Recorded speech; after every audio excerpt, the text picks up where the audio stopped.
sa bisa ng warrant of arrest dahil sa kasong attempted homicide. Nahuli ang isang wanted person sa operasyon ng Sulat Municipal Police Station.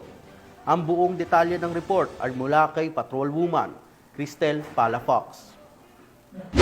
Otoridad ang isang lalaking wanted person na may kasong attempted homicide sa Barangay Santo Tomas, Sulat, Eastern Samar. Naresto ang akusado bandang alas 10:30 ng umaga ng mga tauhan ng Sulat Municipal Police Station kasama ang Eastern Samar Provincial Intelligence Unit, 8 First Maneuver Company, Regional Mobile Force Battalion 8 at Regional Intelligence Division, Regional Special Operations Unit 8 sa bisa ng warrant of arrest para sa kasong attempted homicide na may nirekomendang piyansa na 36,000 pesos para sa pansamantalang kalayaan. Dinala ang akusado sa Sulat MPS para sa kaukulang dokumentasyon at tamang disposisyon. Ang operasyon ay naging matagumpay sa pakikipagtulungan ng mamamayan upang mapaigting ang kampanya kontra kriminalidad para mapanagot ang mga taong may sala sa batas at mapanatiling ligtas ang komunidad tungo sa bagong Pilipinas.